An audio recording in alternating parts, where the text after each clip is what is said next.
My wife and the neighbor's husband were having an affair right under our noses, so I exposed them, cost them both their jobs, and now they're stuck dealing with the fallout while I sit back and enjoy the show. Shithead and Sarah have been like family to my wife and I for several years, practically ever since we moved in across the street from them. The four of us were extremely tight. Our kids are the same age as theirs and are all good friends. We were one big family unit. We did dinner together a few times a week. We even went on vacations together. I truly saw Shithead as a brother, and my wife and Sarah were very close too. 5 months ago, I was completely blindsided by the discovery of an affair between my wife and Shithead. My wife had left her email open on our computer, and I saw an email from her to her longtime therapist saying that Shithead would be joining her at an upcoming session again. What the heck? My mind started racing. Why in the world would Shithead be going to her therapy sessions without my knowledge? I did a search and found some other emails to and from the therapist proving that Shithead had been going to sessions together with her for about 6 weeks. I checked our mobile phone account and discovered that, since late summer, they had been exchanging hundreds of texts every day, peaking at nearly 500 per day by the holidays. Speaking of the holidays, my wife and I hosted both of our families, parents, siblings, etc., for both Thanksgiving and Christmas dinner, and Shithead and Sarah joined us either for dinner or after dinner on both holidays. Text records showed that the entire time that they were at our house celebrating with our families, my wife and Shithead were texting each other across the room. They were doing that pretty much every time the four of us hung out, for months. And, all day every day just in general. But what bothers me the most is that they were doing it with Sarah and I right there. I confronted my wife with the evidence and she admitted that yes, she and Shithead had fallen in love. It just happened. I don't know how. But I love him and I just don't feel anything for you anymore, I'm sorry.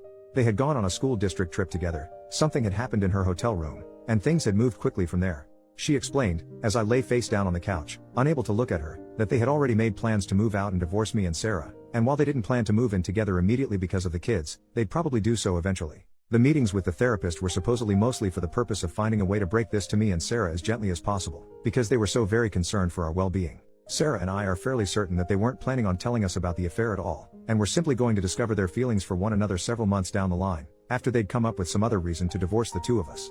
My wife moved out 2 months ago. I was, and still am, utterly destroyed. I cry every day. I cried writing the first few paragraphs of this story just now. I worry nonstop about the impact on our kids. But I am also not exactly a shrinking violet when I feel that I've been wronged. And in this case I was, objectively, very very wronged. So, a couple of years ago, Shithead ran for a Board of Education seat as a pretty extreme underdog.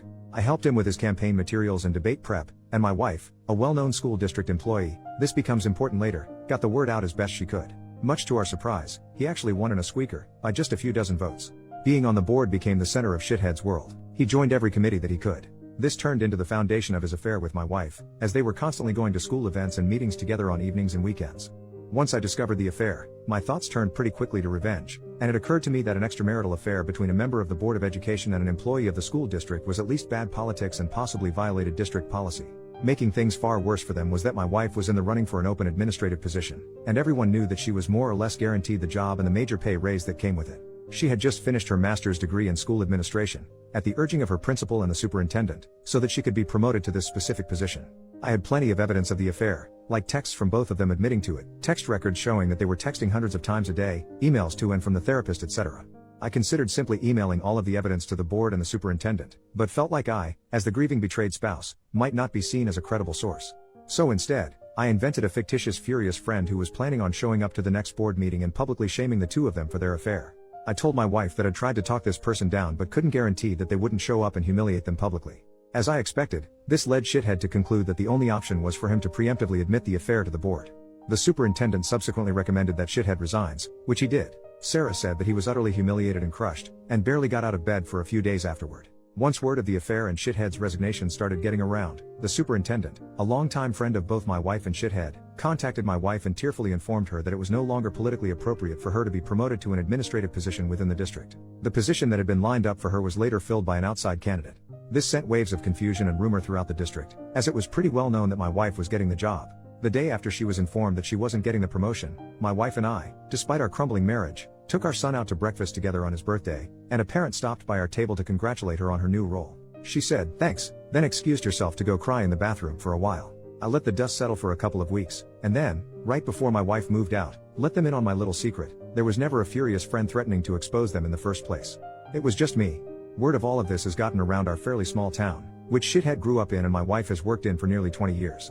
My wife refuses to talk to me about how things are at work now, but I've heard from some people I know in the district that her formerly spotless reputation has taken a major hit. Shithead, formerly a gregarious social presence in our neighborhood and at events and pubs in town, has completely gone underground and barely emerges to mow his lawn. He's moving out soon, to a crappy little townhouse which is all he can afford due to all the child support he's going to have to pay his wife.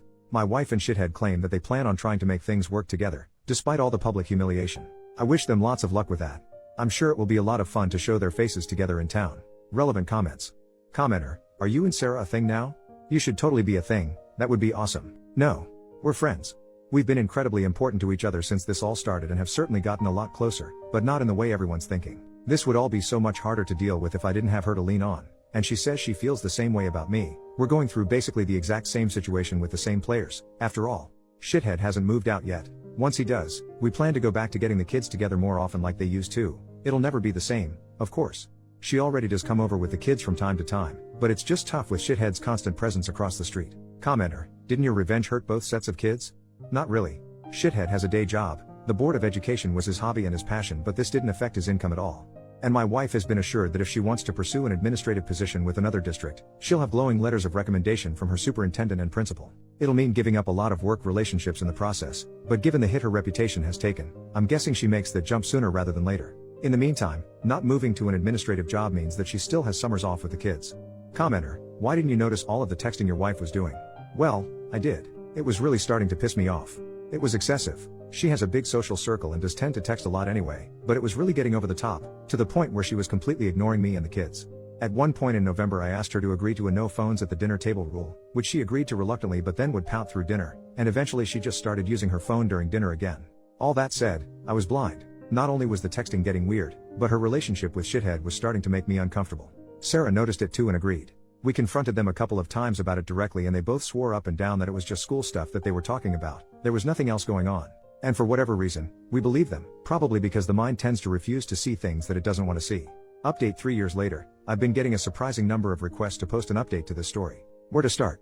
It's been a bizarre few years, especially with COVID thrown in the mix, which I somehow still have never caught, despite my kids getting it twice each. Thankfully just mild cases. Well, at the time that I posted the original story, I was obviously a wreck. Things actually got significantly darker for a while after that. My ex decided to start bringing Shithead around our kids just a few months after she moved out, which was really hard for me to deal with. I'd never really dealt with serious depression before, but things got bad enough that my doctor more or less forced me to start on an antidepressant because I admitted to him that I was thinking about taking my life pretty frequently. I think this is where I should mention, trigger warning for the rest of this paragraph, I had a very specific plan and everything I needed to do it. The one thing that gave me any kind of relief was telling myself that if life got any more unbearable, I had a way out. So yeah, stuff got bad, but I'm still here, and thankfully I don't think about that option anymore. I reluctantly decided to dip my toe into the online dating world, and after a number of short-term things that didn't pan out, I actually connected with someone, much to my surprise. We'll have been together for 2 years next month. She's absolutely amazing. We don't live together, and for the time being we're both good with seeing each other a few times a week. Would I love to see her more? Yep. Am I ready to live with someone again and go all Brady Bunch with our respective kids? I'm not sure. For the time being, we have a lot of fun together, and that's more than good enough for me. As far as things stand with my ex and Shithead, they're still together, but there seems to be trouble in paradise because my kids report that they almost never see him anymore. My kids don't like him at all and they just avoid him when he's around, according to my older one. When all of this started, she had seemed confident that they'd be living together pretty soon, but they still don't, and as far as I know there are no plans in the works for that.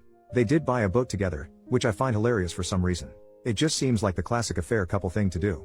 Sarah took a long time to accept that her marriage was truly over, but once she did, she really did an admirable job of moving on.